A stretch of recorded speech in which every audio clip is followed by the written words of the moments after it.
人生的方向，其实会有两个版本，有一个版本是比较你收到年纪比较大的这个，但是因为有听到有消息说这边会接受你们跟国企办理，所以这两天给他改了另外一个版本。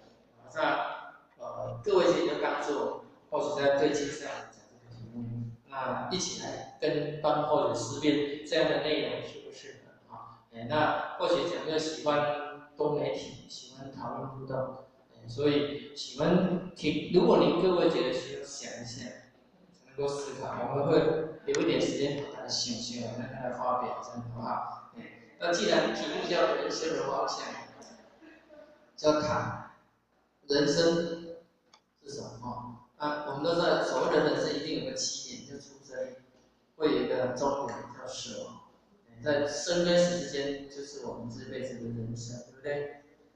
那在生死之间，我们是不是清楚？看起来好像一个起点，一个终点，那中间的过程，要怎么办？早在伦理里面，子路有一次问孔子：“敢问死？”孔子怎么回答？因为我们重点一样的事情。孔子跟他回答说：“未知生，焉知死？你活着都不知道怎么了，你问那个死后的世界有意义？似乎是这样子。那孔子为什么跟子路是这样回答？而我们现在的生命教育不看，就跟孩子讲，你要知道死后的世界，你才会决定你这辈子要怎么活。就跟我是教书的，高中3年，如果你跟他讲说，你高中毕业之后要去考个好大学，对不对？高中的毕业典礼那天就是你高中的最后一天。那如果你高中毕业典礼的时候你要面对的大学考试，你都没有去准备，你会考个好大学吗？不会的，因为那3年都是玩到最后就随便你，随便去念。那我们都多么的渴望知道我们的孩子，他在读高中的时候就有一个目标，你想一个人谈恋爱要一定科学干会很好，对不对？所以他如果清楚之后，他这辈子这3年的努力是为了毕业之后要去读个更好的学校，那这样他是3年就比较不会荒废，对不对？你高中就在问嘛，那国中3年又问，然后没有认真读，高中就随便考一考。高中3年，老师又提醒，又混了玩3年，就一路玩下去。很奇怪是因为老师没有讲，还是因为我们的题目的不够清楚？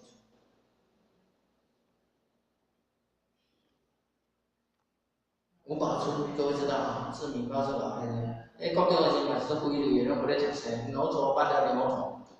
到国中毕业了，英文字母连写到记还写不出来，然后数学超烂的，完全都不会那个哈。英文那数学那成绩也很差，但去读什么学校？就随便读一些建教这类的学校，然后他就跟他妈妈讲，读完建教班之后我就要去工作，因为他家境也不大嘛，听讲是家己囡仔嘛，然后毕业之后他就上台中去学这行。那后来是什么情况之下让他成长？因为那个这方法，师傅就跟他讲，这米糕不是青菜呀，所有的原料的重量比例都要看清楚。我热起料，米一胖就不会进，对不对？酵母粉让小小感染出来不好，对，发酵过多，发酵不足，那个面包就会很差。一定要量得很清楚。偏偏呢，他国中数学很差，1斤等于16，1两等于多少克，他都不知道啊。第一天称下去呢，就错1半以上，就有4、5百元超考，叫他1天之内把那个手令搞熟，以后只要认那种出差的，你不要修理。修理了，那后来又开始认原料，包一袋一袋什么，要一直看，因公司的原料拢进口货，日本米粉、日本啥。伊不是伊问的，就是问的啦。你安怎办？你高中读了2万呢，不要嫌你第2呢，就甲气死。我现在 A 到 G 都写不完，怎么办呢？搞不懂怎么去认那些原料呢？除了讲你这人无学，你无够家来我做啥呀？我可能搞不搞，你连最基本都不行。所以他发现他自己数学不行，你要正功课不要换算，原料就搞错了啊，称错了，比例错了。第二个原料认错了，然后把盐巴当糖，有没有？把面粉、把太白粉当面粉，那你欧北人的结果呢，他就不用学。在这样情况之下，吴宝春告诉他自己要重新拿起以前没有读的书，一边学功夫，一边要重新读书。所以他才发现，原来老师讲的对。国中三咱加减要读多少？对不对哈？这个就清楚。好 ，OK。那现在问，如果我们这一生不知道终点之后要干嘛？看这张图，从开始哒哒哒哒哒哒哒哒哒哒哒哒哒哒哒，这上一个一个高峰在这样，看起来就是人的一生写照。这里很多人，每一个人都会以后有可能看过或经历过，或未来要即将会变成这样。那这一生每一个阶段要怎么过？如果没有人告诉我们，我们会过得很好。第一个要有人告诉我们怎么活，对不对？第二个有人告诉我们，我们如果听不下去，啊，我老师你讲我读册啊，前面嘛我一世人在干嘛？人生要做怎么样的事，然后才不会怎么样怎么样，对不对？有讲，可是我们有听进去，大部分人一生都过得类似一样的曲线或者是过程，对不对？啊，所以这样一生，很多人都一生一生，那我们为什么要来生？是我们甘愿来生，还是我们被迫来生？常愿。各位，你是甘愿来生的，还是被迫来生的？常愿还是业力？他生了之后甘愿活着了吗？还是不甘不愿的，心不甘情不愿的活下来？都甘愿。甘愿，努力的活着，活得很清楚。是啊，好，那不管你甘不甘愿，你是被迫，会有一些历程，你会发现人不是只有一个历程而已，在这生到死的历程里面，还充满了一种动机在里面。好，那我们来看这个，刚才大家有加紧听过，我们再看一次，把这个音乐加紧听，要认真听吗？啊，真的听出来。有考试啊，是。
看了这个影片啊，或许要问各位，你看到了什么啊？主动发表。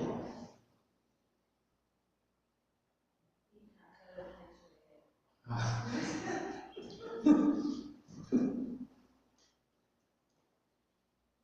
有催泪代表有所感触啊，分享一下。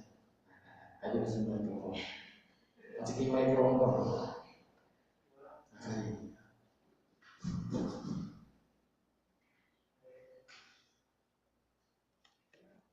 来，看你这个为什么会催你的泪啊？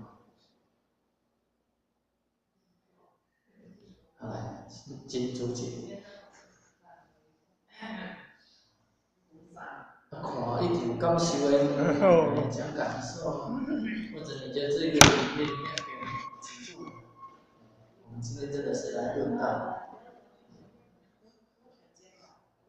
林老师还有各位请写，而且看到那个影片，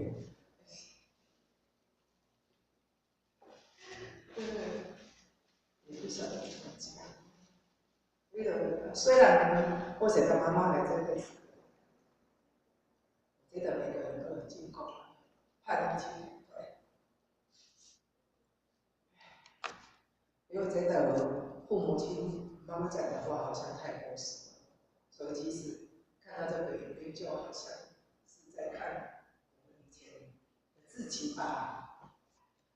所以我觉得是妈妈很多时候管太多，其实里面当中也有很清楚的跟他们讲，但是当时的我们一定不能体会到妈妈的心情。其实她的啰嗦跟她的怎么样，反正就是得瑟的，你也刚刚一起做得瑟，其实她是在关心我们。所以或谁觉得说，如果父母亲都还在的话，其实尽孝要及早，也不要说他很啰嗦，其实他的啰嗦是在关心我们，对不对？是在爱我们。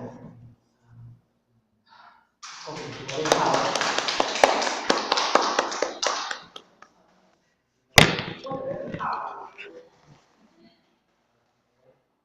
一个题目2个人哦，这样啊，待会你可以指定现在谁来啊？大家都听，都可以坐着就好。好。各位请写，大家早安。同学感触一定是很深的，因为刚好经历过妈妈刚过世，就是刚比较看到后面就是说，妈妈你可不可以慢一点才变老？我们都会觉得妈妈应该会在我们身边很久，所以呢，常常会很任性的、很随性的，甚至你想要怎么样就怎么样。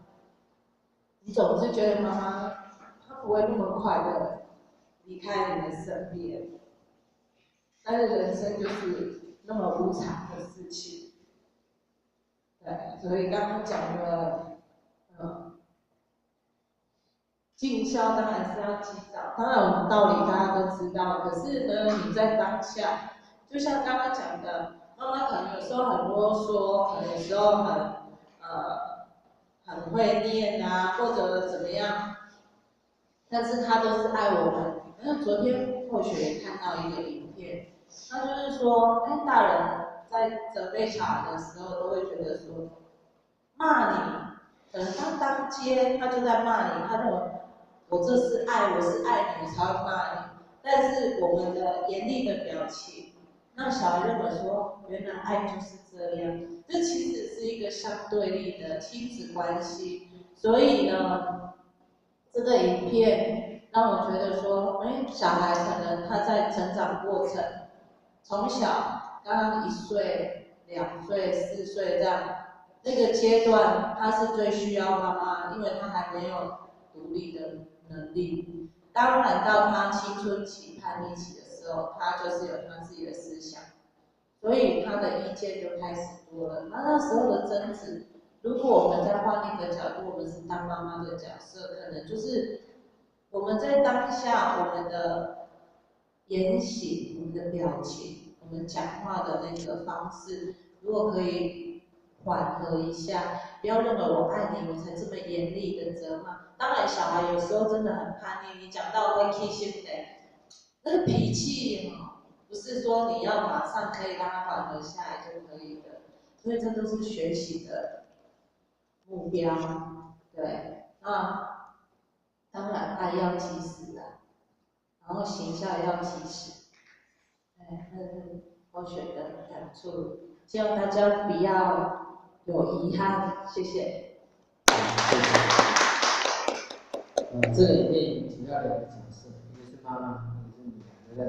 里面开始女儿刚出生，一直到后来她结婚当妈妈了，对不对？好，那或许你看在座的也不少人也都已经当妈妈了，所以你要做两个角色实验。第一个是刚才他们两个都提到，他从小时候被妈妈带大的过程，其实中间有很多很多的感情回忆，对不对？好，你是小孩子被你的妈妈这么带到现在，如今你自己也当妈妈了，你孩子从出生带到现在，说不定他也结婚生小孩，或者他越来越大，有一天他也会结婚生小孩。那这样的过程里面，你的角色不同，你的感受也不同。青少年他在看这个影片的时候，他会把自己想的妈妈，他会看你这孩子。那为什么需要你来发表新闻？你有一天有机会，你有机会站在妈妈的角度来发表这个影片的看法，跟青少年站在他是一个孩子的角度去回忆。对的，我从出生到现在是青少年，我真的跟母亲的关系变得怎么样？但他没有经验，他变妈妈生小孩这样的一个经验，但是在座的会有当妈妈的经验，这时候你可以把你这个经验提供给青少年。那人生是很奇特的哈，有没有一个妈妈希望那个孩子都好？我生了你，我都希望你好，所以你会给他很多的交代、教育，对不对？教东教西，交代东交代西，还是会觉得你好啰嗦。刚才你们都提到这个，但如果孩子你都不教育他，不交代他，你放心，放心。或者讲过，刚才在整个一生里面，其实我们都遇到很多贵人教我们、交代我们。我们在这个阶段的时候，该怎么办？对不对？只是有人走到你成为人家的妈妈，有没有人教你怎么养小孩？我来告诉他情绪干嘛？让他勾引啊？还是有孩子生了该怎么办？就像第三，他养小孩没有人教他。找书念，教书念，教书念，好，知道书也是会越问人家的，妈妈都会啊。有时候你没有问，妈妈也会激活的跟你提起，这就是一种交代。那有一天再更大一点的呢，已经老到他要离开这个世间了哦，就像这样，会不会有人跟你交代？甚至你躺在病床上，在养护院。在那个加护病房，会有人跟你交代，你要人世间的，你该怎么样，你要好好的去，遇到什么样的事情，你会发现这每个阶段，你都脱离不了别人对你的关怀，对你的交代，对不对？这就是人的世界。所以这个图看起来只是画一个人，其实每个阶段你都跟很多人建立出关系，建立出情感。产生出很多的回忆，对不对？然后呢，你会把你所学的东西传承给你的下一代，你的下一代也会因为你的传承，领悟到不少东西，又再度传承。所以看起来你好像结束你这一辈子的生，但是你却把你这一辈子生的经验智慧传承给下一代的生，在生的传承，就会出现生生不息的现象。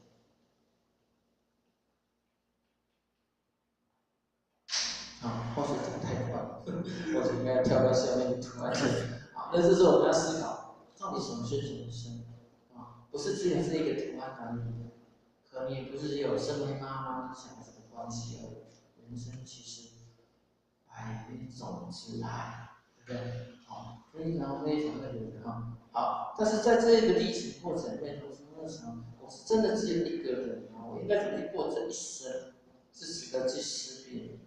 我在想，人是不是真的只有生老病死而已？当然不是。如果你的生命所想的只有你一个人，你太孤单了，你可能看不懂。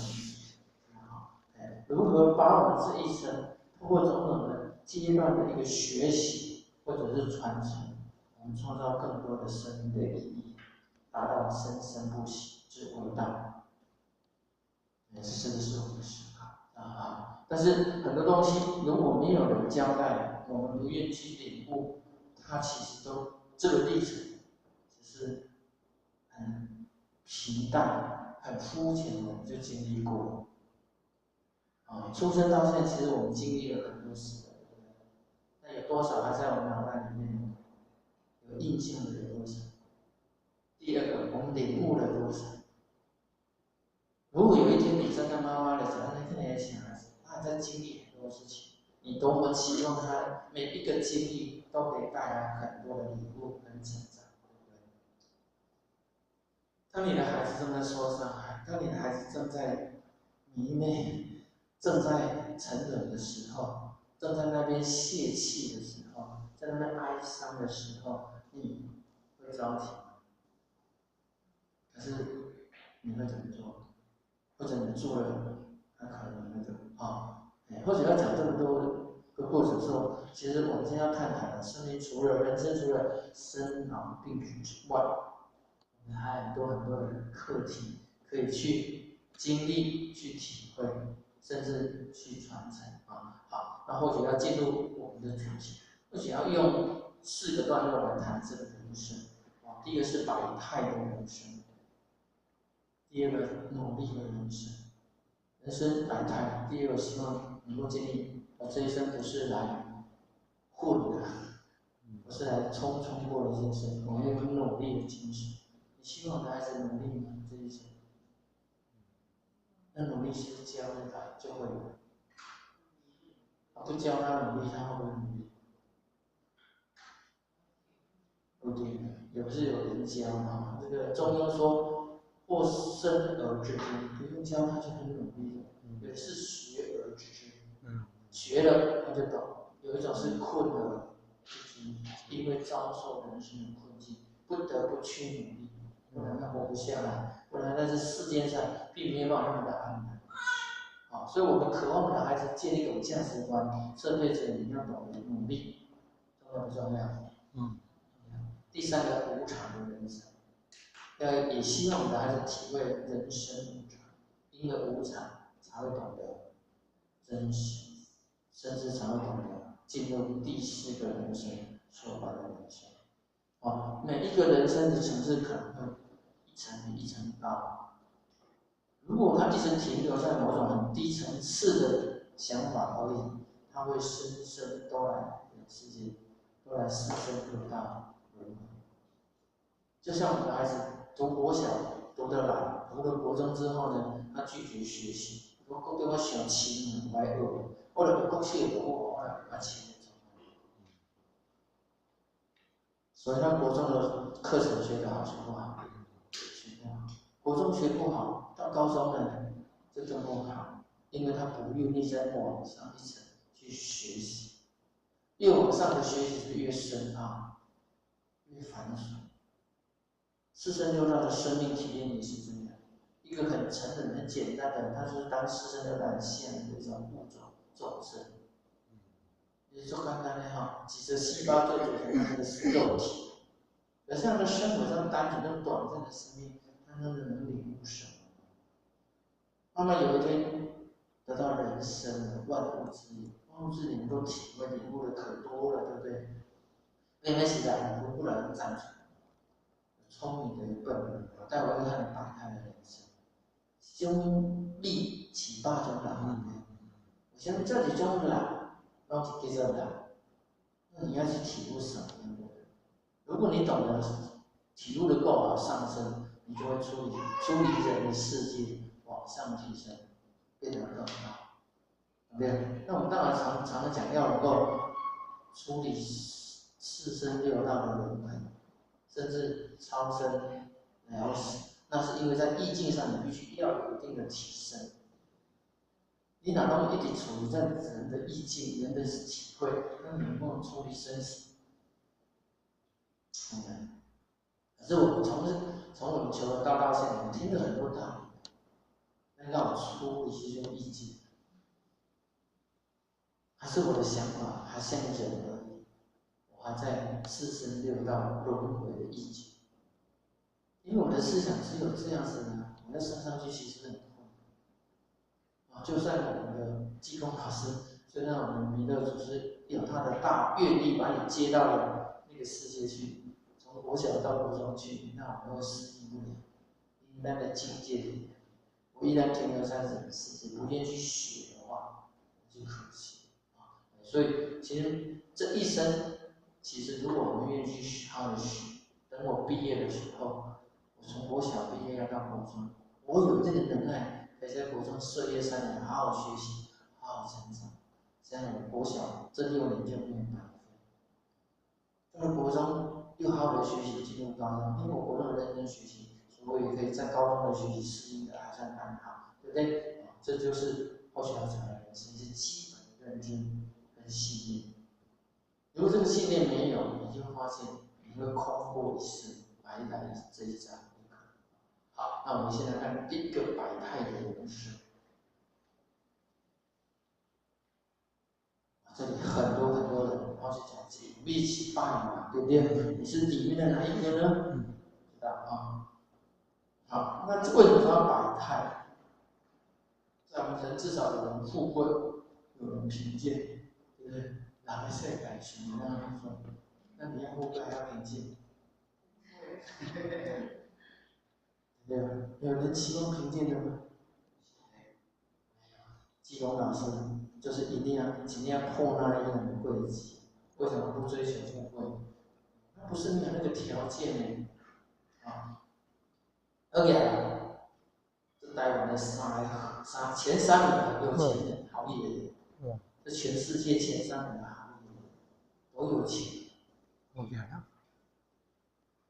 咱来看台湾啊，这个旺旺集团蔡英文高层有利金额直接乘30块，3000亿台币。或许算过我领的薪水，这一辈子领到退休都还没有，不要说1亿啊，会有3000亿，或者写来3400，会做不了他这么多。对，我一世人薪水领1亿，这就够啊，这是绝对的吼，大部分领无1亿。那些拥有财产就13000亿，那来轮回3400，都赚不了这么多钱，人家的福报多好。但是他停止了吗？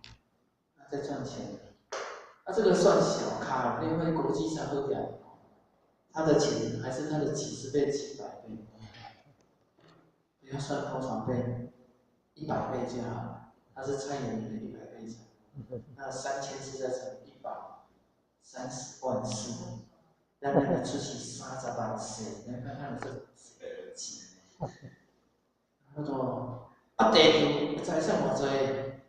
这些人的这样加起来，地球的财富是美的吗？还是很多钱呢？发现地球真有钱，对不对？过去人的钱，现在你的未来的钱，也很真多。这么有钱的人，他的这一生从生到死，到底要怎么去界定？中庸讲他树富贵，行乎富贵，对不对？待会会树贫贱，行乎贫贱。树富贵，行乎富贵呢？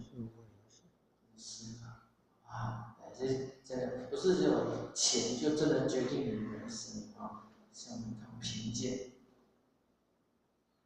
啊，所以可以思考贫贱嘛，落差大不大？我们在中间啊，当我们看到有钱的人，我们怎么思考？富贵是人，当我们看到贫贱之人，我们又怎么思考？这是百态的人生。当然，中间还有很多不同的人，从财产的角度来讲，财务的角度来讲，有富贵贫贱的差别。那我们追求富贵，值得吗？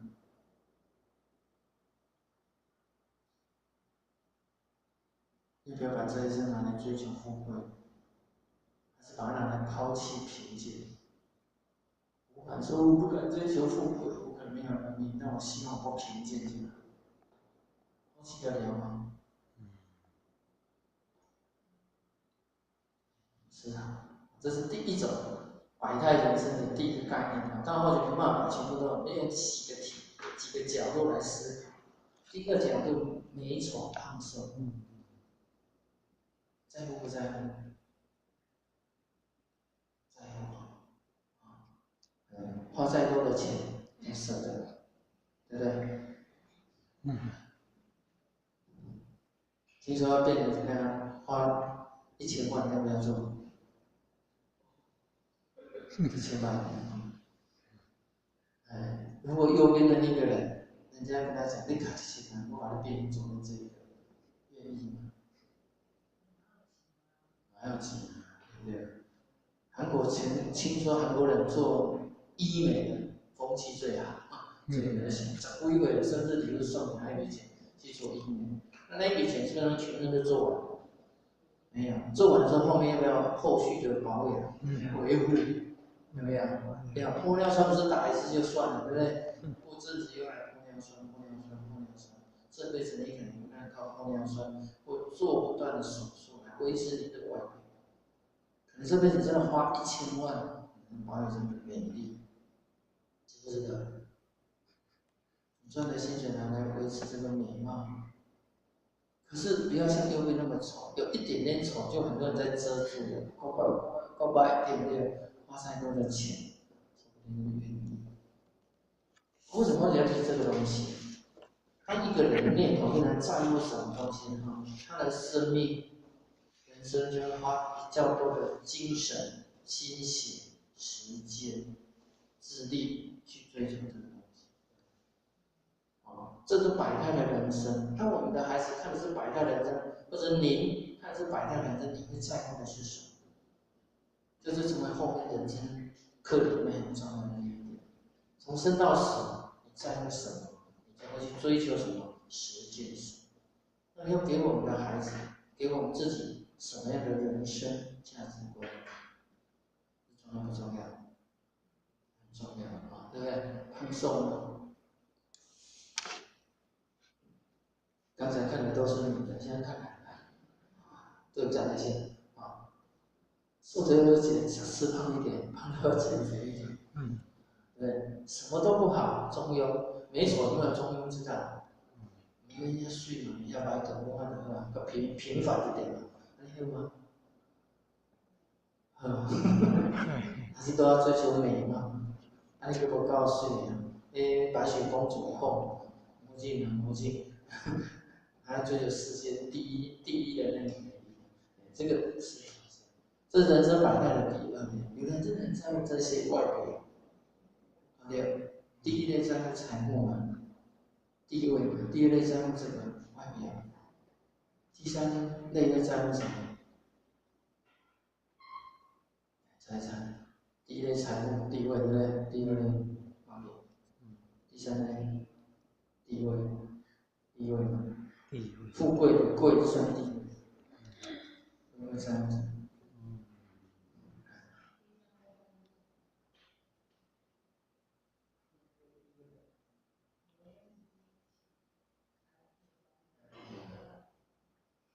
层次高一点点啊，不要只是外表的。第一种你是只在乎外表的层面，第二哈，第二个层面好一点，积极的或颓废的，这个人在乎不在乎你还是这样，眼睛看谁，眼睛来看颜色和技术的和，在不在乎？对，希望你的孩子是这样吗？希望啊，当学生好好的念书，出来工作好好的把技术做好，对不对？有人说肯定，他们都很努力耶，积极，不有没有人放弃了这样的生命？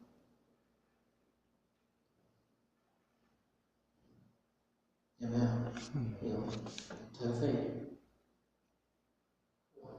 不然就是堕落、沉沦，这也是人生百态，对不对？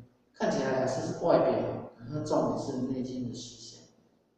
你希望你的孩子过积极的人生，还是过颓废的人生？积极，这个都可以比较的。那比较呢，就有3个字分哦，这个2分法，从2分的世界去思考，我们到底怎么看这百态的人生？再下去应该看什么？也是精神的世界，内在的世界。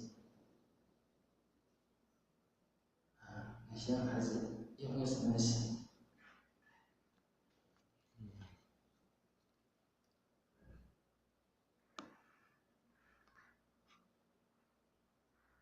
看得出来吗？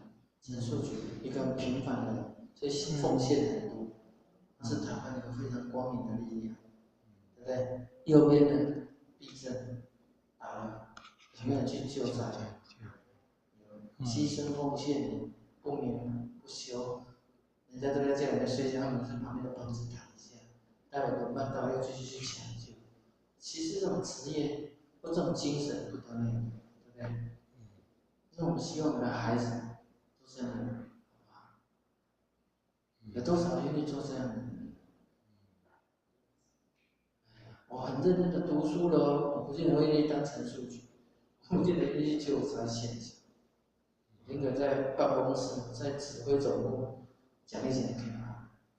那从精神角度讲，是坐在指挥总部讲话的人伟大，还是在现场救灾的人伟大？懂吗？要看他当下引申出来的心情。所以我不只是因为我不喜欢去这个空间，我就宁可一定要在指挥部，这个人不伟大。所以或许要给各位去思考。愿意不愿意？昨天我看到一个叙利亚的白盔，他们头上戴的是白色的头盔。叙利亚现在内战，你都知道，平均每几分钟就会有一个炮弹落在那个城市里面，炸下去就会有人可能死伤，一栋大楼会垮下来。那他们这个白盔，就像救助队，马上炮灰艇里面有一个抢救，他们花了2天，救出一个2个月大的孩子，把他拉出来。